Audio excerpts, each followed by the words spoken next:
Good morning, students. I hope you all are well during this lockdown period. तो बेटा आज हम start कर रहे हैं अपना एक नया टॉपिक जो हम पहले पढ़ चुके हैं, क्वांटिटेटिव एस्पेक्ट ऑफ इलेक्ट्रोलिसिस। तो क्वांटिटेटिव एस्पेक्ट का मीनिंग क्या है? हमने लास्ट टाइम जब ये चैप्टर पढ़ा था तो वहां इलेक्ट्रोलिसिस पढ़ा था।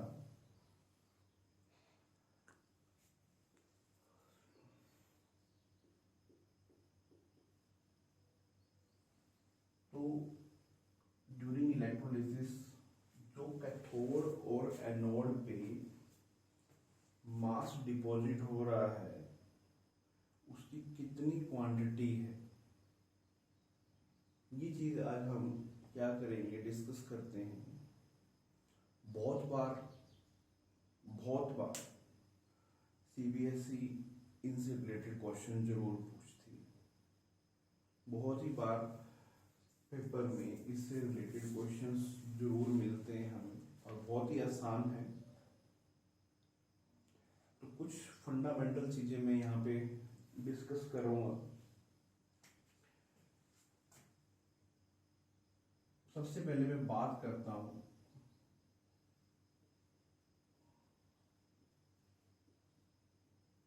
Charge on 1 mole electron. Charge on 1 mole electron कितना होता है? तो देखो 1 मोल इलेक्ट्रॉन्स के ऊपर कितना चार्ज है ये हमें फाइंड आउट करना है। 1 मोल का मीनिंग क्या होता है? 6.022 इंटू 10⁻23 1 मोल का मीनिंग, ठीक है। और एक इलेक्ट्रॉन के ऊपर जो चार्ज होता है दैट इज 1.6 इंटू 10⁻19 कूलम होता है, ठीक है। अगर हम इसकी मल्टीप्लाई करते हैं तो ये आता है 96352 कूलम। मेरी बात समझिए ध्यान से, इन दोनों की मल्टीप्लाई करते हैं तो हमारे पास 96352 आता है। अप्रोक्सीमेटली यही आएगा नियर बाई इसके, ठीक है। और हम जो केमिस्ट्री में पढ़ते हैं इसकी वैल्यू को हम लोग क्या मान के चलते हैं? 96500 कूलम मान के चलते हैं ताकि हमारी जो कैलकुलेशंस हैं वो आसानी से हो सके, ठीक है। इस बात को फाइंड आउट किया था किसने? फैराडे ने, ठीक है। तो हम अगर पढ़ते हैं 1 फैराडे की बात करते हैं तो 1 फैराडे किसके इक्वल होता है? 96500 कूलम के इक्वल होता है। और 1 फैराडे होगा क्या? 1 फैराडे होता क्या है? Charge on 1 mole electron. 1 mole electron पे जितना चार्ज होता है दैट इज 1 फैराडे, ठीक है। कितना होता है 1 मोल इलेक्ट्रॉन पे? 1 मोल मीन 6.022 इंटू 10⁻23। और हम मैग्नीट्यूड ले रहे हैं इलेक्ट्रॉन के चार्ज का 1.6 इंटू 10⁻90 1.6 इंटू 10⁻−19 कूलम, ठीक है। तो इसको मल्टीप्लाई किया, हमारे पास ये चीज है। इतनी बात क्लियर है, ठीक है। तो कितना मास इलेक्ट्रोलिसिस के दौरान डिपॉजिट हो रहा है किसी इलेक्ट्रोड पे, वो हमने पढ़ा था। वो किससे रिलेटेड था? फैराडे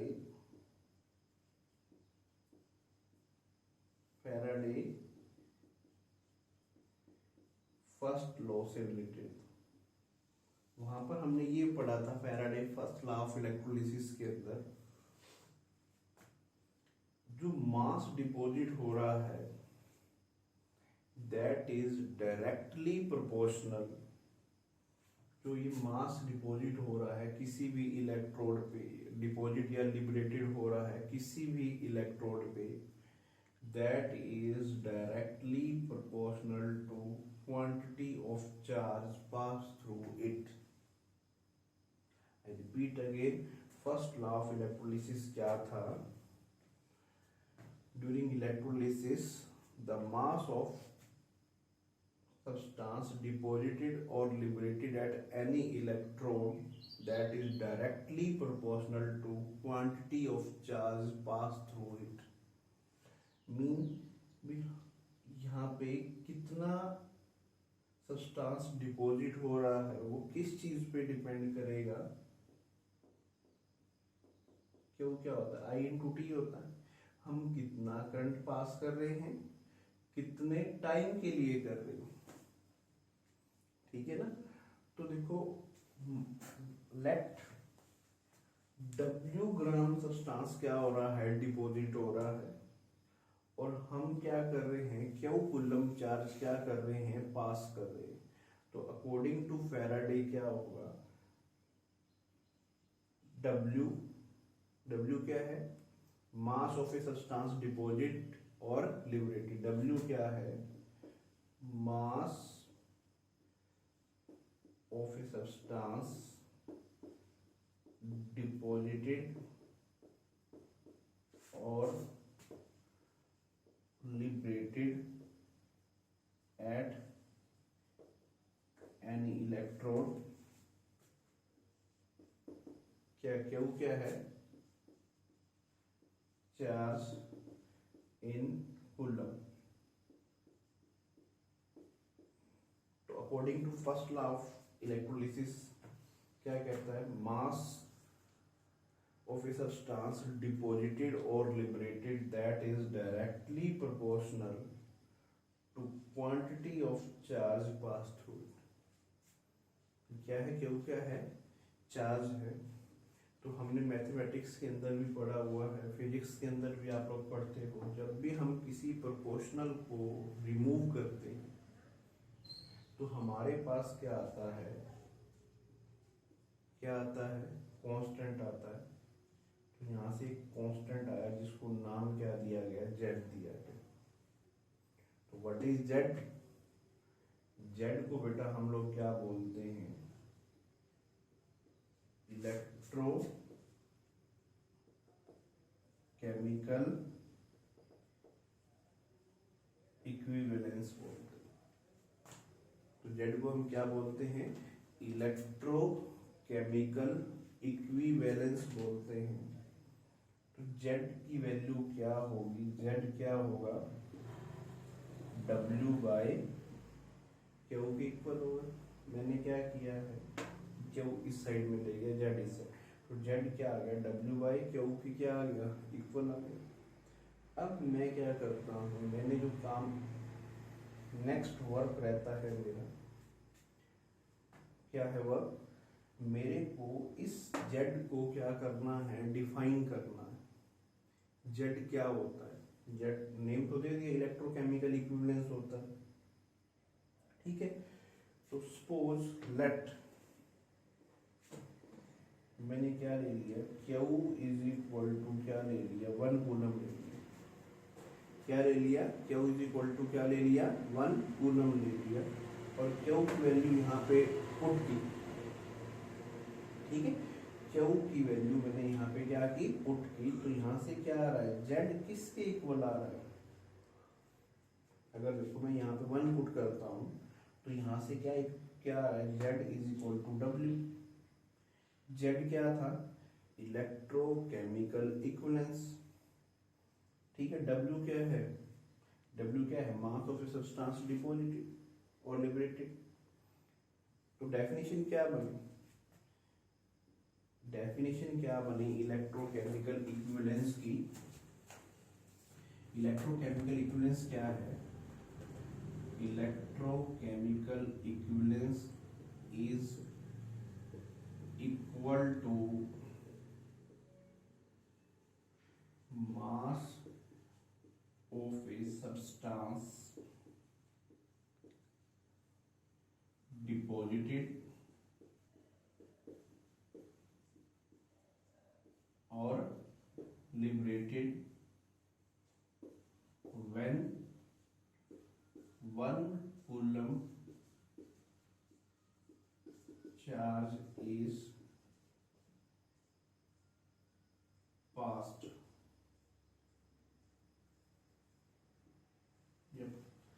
इलेक्ट्रोकेमिकल इक्विवेलेंस किसके इक्वल है? Electrochemical equivalence is equal to the mass of a substance deposited और liberated when 1 coulomb charge is passed through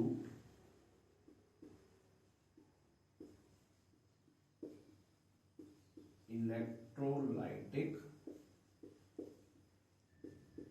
solution. जब मैं इस सॉल्यूशन में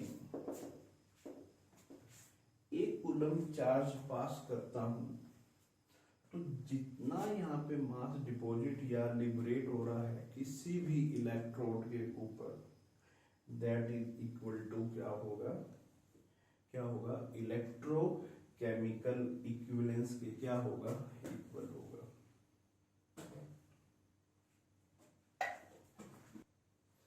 तो बेटा अभी हमने पढ़ा था Faraday first law of electrolysis, क्या पढ़ा था? W इज इक्वल टू क्या होता है, Z इंटू Q होता है। एक फॉर्मूला तो यही रहता है और आपको पता है Q इज इक्वल टू क्या होता है, I इंटू टी भी होता है। ये टाइम जो होता है वो सेकेंड के अंदर हम लेके चलते हैं। W इज इक्वल टू क्या हो गया, Z into I into T, ये दूसरा फॉर्मूला हो गया। ठीक है, अब Z को हम कैसे कैलकुलेट करते हैं? देखिए, सपोज मैंने NaCl का इलेक्ट्रोलिसिस किया, ठीक है, तो सोडियम डिपॉजिट होता है कैथोड के ऊपर, तो कितना डिपॉजिट होता है? तो सोडियम आयंस बने, उन्होंने एक इलेक्ट्रॉन गेन किया Na। तो ये देखिए आप 1 मोल इलेक्ट्रॉन अगर हम यहाँ पे लेके चलते हैं तो यहाँ पर मेरे पास कितना डिपॉजिट हो रहा है सोडियम, 1 मोल सोडियम डिपॉजिट हो रहा है। 1 मोल का मतलब आपको मैंने बताया था स्टार्टिंग के अंदर, 1 मोल इलेक्ट्रॉन्स के ऊपर जो चार्ज होता है दैट इज 1 फैराडे, और 1 फैराडे का मतलब क्या होता है, 96500 कूलम। अगर 96500 कूलम हम चार्ज पास करते हैं उस इलेक्ट्रोलाइटिक सॉल्यूशन में, तो हमारे पास 1 मोल सोडियम डिपॉजिट हो रहा है। 1 मोल सोडियम का जो मास है दैट इज 23 ग्राम। तो देखिए, अगर मैं 96,500 कूलम चार्ज पास करता हूँ उस सॉल्यूशन में, तो कितना सोडियम डिपॉजिट हो रहा है, 23 ग्राम डिपॉजिट हो रहा है। तो अगर मेरे को 1 कूलम चार्ज पास करना पड़ता है, क्या करना है, 1 कूलम चार्ज पास करना है, तो कितना डिपॉजिट होगा, 23 डिवाइड बाय 96500। बोलिए, अंडरस्टैंड? और यही हमने पढ़ा था जेड की डेफिनेशन के अंदर। जेड क्या पढ़ा था, W बाई क्यू, और मैंने क्या कहा था, अगर हम 1 कूलम चार्ज पास करते हैं तो जितना मास डिपॉजिट हो रहा है that is equal to electrochemical equivalence. तो अब यहाँ पे देखिए 1 कूलम चार्ज पास कर रहे हैं तो इतना सोडियम क्या हो रहा है, डिपॉजिट हो रहा है। यहाँ पे 23 क्या है, एटॉमिक मास है, नीचे क्या लिया हमने 96500, और जितने मोल इलेक्ट्रॉन्स, 1 मोल है तो यहाँ पे 1 लिखेंगे, 2 मोल है तो 2 लिखेंगे। तो मैंने एक जनरल लिख दिया है क्या एन। चलो और थोड़ा सा देखते हैं। फॉर एग्जाम्पल मैं यहाँ पे क्या लेता हूँ, मैग्नीशियम क्लोराइड का अगर हम इलेक्ट्रोलिसिस करते थे तो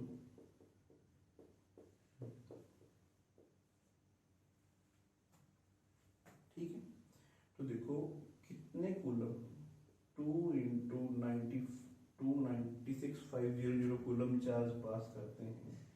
तो यहाँ पे 1 मोल एनर्जी डिपॉजिट हो रहा है।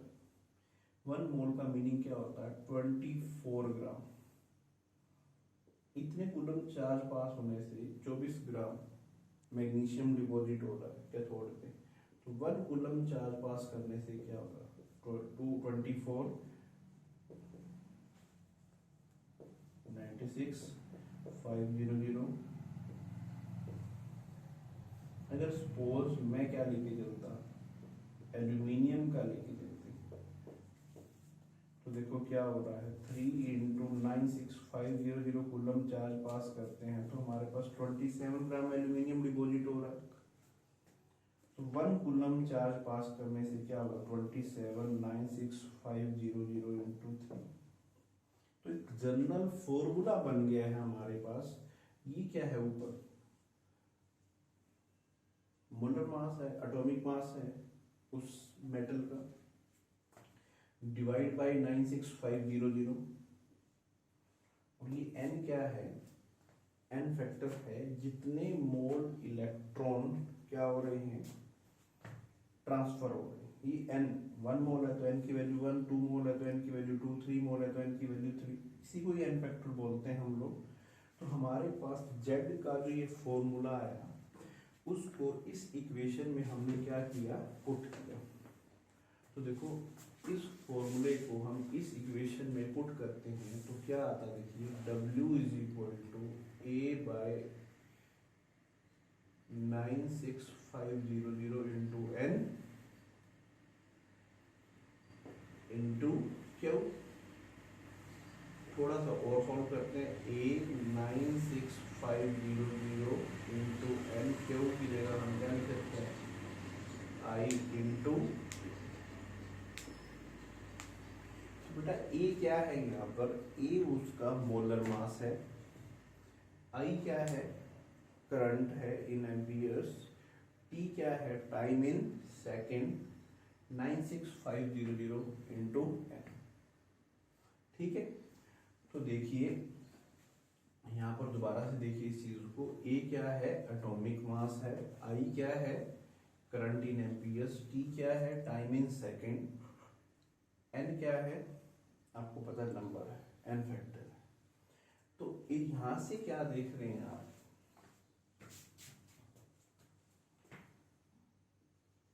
W = A into Q divide by n into 96500। ठीक है, तो आपको पता है ए atomic given mass molar mass है और n क्या है, n फैक्टर है ना। और हमने ये पढ़ा था atomic mass divide by n factor that is equal to क्या होता है, क्या होता है, इक्विवेलेंट मास होता है। तो इक्विवेलेंट मास क्या होता है, atomic mass divide by n factor. ये देखो ये क्या है, ये atomic mass n factor.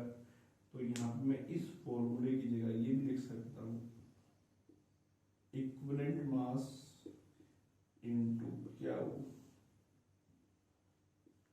Divide by 96500। ये भी लिख सकते हैं, E into I T divide by 96500। Clear है। दूसरी चीज देखिए, यहां से हमारे पास क्या है, इस फॉर्मूले को मैं दोबारा से देखिए, ये क्या था, गिवन मास, ए में इस साइड में ले गया, क्या बन गया, given mass divide by molar mass, atomic mass, given mass divide by molar mass. तो ये मेरे पास किसके इक्वल है, Q divide by n into 9650। देखो given mass divide by molar mass किसके इक्वल होता है, किसके इक्वल होता है, नंबर ऑफ मोल्स के इक्वल होता है। तो हमारे पास यहाँ से एक नया फॉर्मूला भी आ गया, number of moles that is equal to क्या होते हैं, क्यू सॉरी ये जो n है ये n फैक्टर को रिप्रेजेंट कर रहा है, और ये जो n है वो किसको रिप्रेजेंट कर रहा है, नंबर ऑफ मोल्स को रिप्रेजेंट कर रहा है। ठीक है जी, तो ये थे हमारे पास Faraday first law of electrolysis से रिलेटेड कुछ बात। ठीक है, मैं एक न्यूमेरिकल यहाँ पे डिस्कस कर रहा हूँ। अगर मेरे पास MnO4 नेगेटिव है, ठीक है, इसका रिडक्शन करता हूं मैं,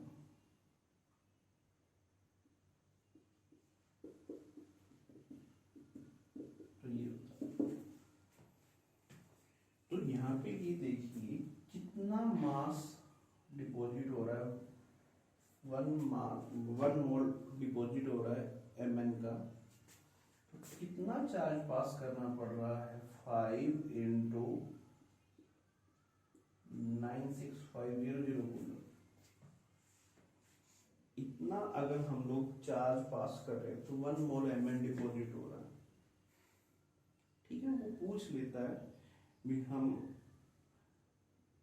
परमैग्नेटाइन है या KMnO4 है, उसका इलेक्ट्रोलिसिस करते हैं तो कितना चार्ज हमें पास करना पड़ेगा फॉर 1 मोल ऑफ Mn।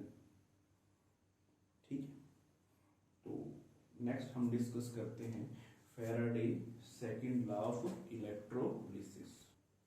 तो बेटा अब हमने क्या करना है, इससे रिलेटेड जो न्यूमेरिकल आते हैं हमारे पास भी कितना चार्ज डिपॉजिट हो रहा है। जैसे मेरे पास क्वेश्चन दे दिया 2 मोल ऑफ MnO4 नेगेटिव को अगर हम Mn2 पॉजिटिव के अंदर चेंज करते हैं तो कितना चार्ज हमें रिक्वायर्ड है। तो बेटा सबसे पहले हमें क्या लिखना पड़ेगा, क्या लिखना पड़ेगा, केमिकल रिएक्शंस लिखनी पड़ेगी। तो देखो MnO4 नेगेटिव से Mn2 पॉजिटिव बना, यहाँ पर अगर आप चार्ज फाइंड आउट करते हो Mn के ऊपर कितना चार्ज आता है, O के ऊपर -2 होता है चार्ज, Mn के ऊपर चार्ज हमने फाइंड आउट करना x, तो क्या आया x - 8 इज इक्वल टू -1, तो x की वैल्यू कितनी आई, +7। देखो +7 से +2 हुआ, कितने इलेक्ट्रॉन इसने गेन किए होंगे। अगर एक मॉलिक्यूल की बात करता हूं तो एक मॉलिक्यूल के लिए 5 इलेक्ट्रॉन्स, तो एक मोल के लिए कितने, 5 मोल इलेक्ट्रॉन्स। एक मोल इलेक्ट्रॉन्स के ऊपर चार्ज 1 फैराडे, 5 मोल इलेक्ट्रॉन के ऊपर कितना हुआ, 5 फैराडे। तो अगर एक मोल Mn2 डिपॉजिट हो रहा है तो हमें 5 फैराडे चार्ज रिक्वायर्ड है। तो हमारे से क्वेश्चन में क्या पूछा, 2 mole of MnO4 negative into Mn2 positive, 2 मोल लेके चलेंगे तो इसके भी क्या होंगे, 2 मोल डिपॉजिट होंगे। तो एक मोल के लिए 5 फैराडे है, तो 2 मोल्स के लिए कितना चार्ज रिक्वायर्ड होगा, कितना होगा, एक के लिए 5 है तो 2 के लिए क्या होगा, 10 फैराडे होगा। कूलम में पूछता तो 10 into 96500। Understand, same like that दूसरा क्वेश्चन, Cr2O72 नेगेटिव लिया हमने, क्या बन रहा है इधर, Cr3 पॉजिटिव। यहाँ पर अगर आप चार्ज फाइंड आउट करोगे कितना आएगा, +6। तो +6 से क्या हो रहा है, +3 हो रहा है, ठीक है। +6 से क्या हो रहा है, +3 हो रहा है।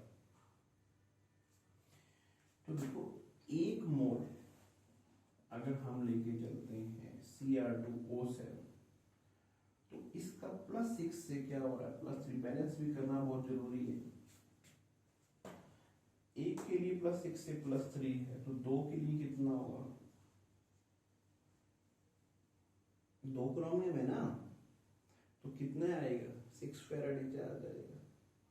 तो 1 मोल डाइक्रोमेट आयन के लिए 6 फैराडे चार्ज चाहिए।